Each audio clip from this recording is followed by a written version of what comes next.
கரசேவகர்களின் இரத்தக்கரை பிடிந்த சமாஜ்வாதி கட்சிக்கா உங்களது வாக்குகள் என கேட்டு ராமர் கோயில் அமைந்திருக்கும் அயோத்தி மாவட்டத்திற்குட்பட்ட மில்கிப்பூர் தொகுதி மக்களை கில்ட் ட்ராப் செய்ய முயற்சி செய்திருக்கிறார் உத்தரப்பிரதேச முதலமைச்சர் யோகி ஆதித்யநாத். 2024 ஆண்டு நடந்த சட்டப்பேரவை தேர்தலில் உத்தரப்பிரதேசத்தில் ராமர் கோயில் அமைந்திருக்கும் அயோத்தியை உள்ளடக்கிய ஃபைசாபாத் தொகுதியிலேயே பாஜக கோட்டை விட்டது.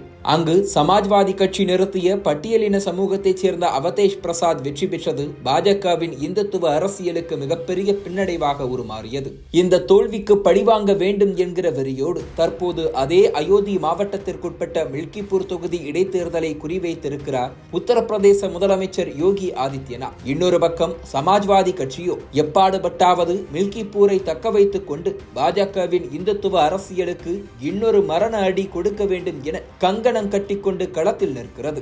இந்த போட்டியில் வெற்றி வாய்ப்பு யாருக்கு சாதகம் என்பதை தெரிந்து கொள்ள மில்கிப்பூர் தொகுதியின் வரலாறையும் பாஜக சமாஜ்வாதி கட்சிகள் முன்னிற்கும் சவால்களையும் அலசி ஆராய வேண்டும். உத்தரப்பிரதேசத்தின் அயோத்தி மாவட்டத்திற்குட்பட்ட மில்கிப்பூர் தொகுதி 1967 ஆண்டு முதல் சட்டப்பேரவை தேர்தல்களை எதிர்கொண்டு வருகிறது. இதுவரை 15 சட்டப்பேரவை தேர்தல்கள், 2 இடைத்தேர்தல்கள் என 17 முறை இங்கு தேர்தல் நடந்திருக்கிறது. இதில் பாரதிய ஜனதா கட்சி 3 முறை மட்டுமே வெற்றி பெற்றிருக்கிறது. 1969 ஆண்டு ஜனசங்கமாக இருந்தபோது 1991 ஆண்டு பாபர் மசூதி விவகாரம் உச்சத்தில் இருந்த நேரத்திலும் மட்டும்தான் இங்கு பாஜகவால் வெற்றி பெற முடிந்திருக்கிறது. அதன் பிறகு ஏறக்குறைய 25 ஆண்டுகள் கழித்து 2017 ஆண்டுதான் மீண்டும் மில்கிப்பூர் தொகுதியை பாஜகவால் கைப்பற்ற முடிந்தது. இந்திய கம்யூனிஸ்ட் கட்சி வேட்பாளராக மித்ராசன் யாதவ் மட்டுமே இங்கு 4 முறை எம்எல்ஏவாக இருந்திருக்கிறார். சமாஜ்வாதி கட்சி 6 முறையும், காங்கிரஸ் கட்சி 3 முறையும், பகுஜன் சமாஜ் கட்சி 1 முறையும் மில்கிப்பூர் தொகுதியில் வெற்றியை பதிவு செய்திருக்கின்றன. இதில் 1996 கம்யூனிஸ்ட் கட்சியில் இருந்து சமாஜ்வாதி கட்சிக்கு மாறி 5வது முறையாக மில்கிப்பூரில் களம் கண்ட மித்ராசன் யாதவ் மக்களவை தேர்தலில் வென்று எம்பி ஆனதால் முதல் இடைத்தேர்தல் நடந்தது. அந்த இடைத்தேர்தலிலும் சமாஜ்வாதி கட்சி தான் வெற்றி பெற்றது. இதேபோல 2004 ஆண்டு நடந்த இடைத்தேர்தலிலும் சமாஜ்வாதி கட்சி தான் வெற்றி பெற்றது. 2012 ஆண்டு தனி தொகுதியாக அறிவிக்கப்பட்ட மில்கிப்பூரில் தற்போது ஏறக்குறைய 3,70,000 வாக்காளர்கள் உள்ளனர். இவர்களில் 1,20,000 பேர் வரை பட்டியலினத்தைச் சேர்ந்தவர்கள். அதிலும் பாசி சமூக வாக்காளர்கள் மட்டுமே 80,000 பேர் உள்ளனர். பிராமணர்கள் மற்றும் தாக்கூர் போன்ற முன்னேறிய வகுப்பைச் சேர்ந்த வாக்காளர்களும் ஏறக்குறைய 1,00,000 பேர் உள்ளனர். இவர்களை தவிர 50,000 யாதவர்கள், 30,000 இஸ்லாமியர்களும் உள்ளனர்.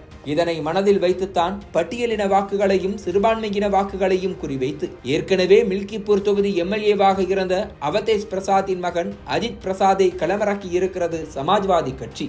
அவதேஷ் பிரசாத்தின் குடும்பம் மில்கிப்பூரில் பெரும்பான்மையாக இருக்கும் பாசி சமூகத்தைச் சேர்ந்தது என்பது கூடுதல் அட்வான்டேஜாக உள்ளது. இன்னொரு பக்கம் பாஜகவும் அதே பாசி சமூகத்தைச் சேர்ந்த சந்திரபானு பஸ்வான் என்பவரை களமிறக்கி இருக்கிறது. இவர்களை தவிர ஆசாத் சமாஜ் கட்சியின் தலைவர் சந்திரசேகர ஆசாத் தன் பங்கிற்கு சந்தோஷ் குமார் என்பவரை களமிறக்கி பட்டியலின சமூக வாக்குகளுக்கு குறிவைத்திருக்கிறார். இதனால் மும்முனை போட்டியாக மாறியிருக்கும் மில்கிப்பூரில் வெற்றிக்கான வியூகங்களை பார்த்து செயல்படுத்தி வருகிறது சமாஜ்வாதி கட்சி.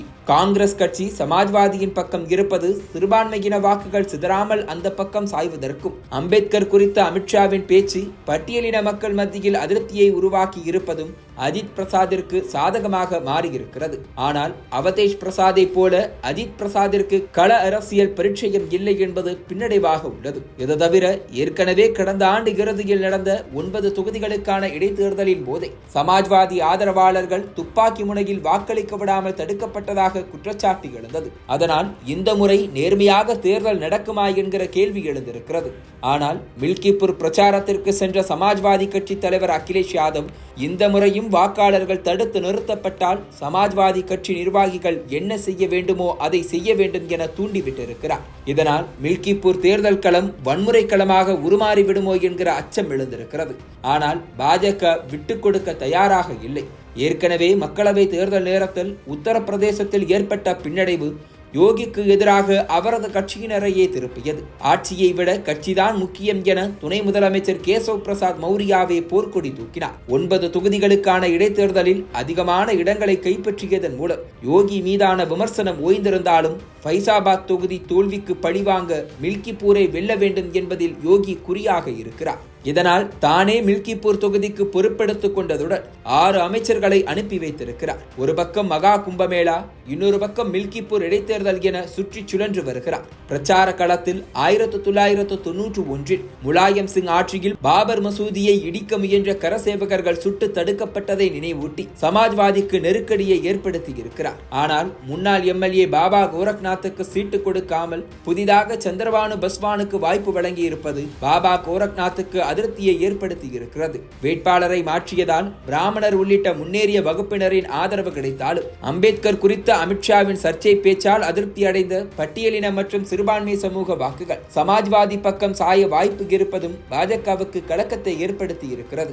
என்னதான் மில்கிப்பூர் தொகுதி சமாஜ்வாதி கட்சியின் கோட்டையாக இருந்தாலும் அதனை தகர்த்து உள்ளே நுழைய ஆட்சியில் இருக்கும் பாஜகவும் அதனை நடத்தி செல்லும் முதலமைச்சர் யோகியும் முயற்சி செய்கின்றனர். அவர்களது தேர்தல் வியூகங்கள் பலிக்குமா என்பதை பொறுத்திருந்து பார்க்கலாம்.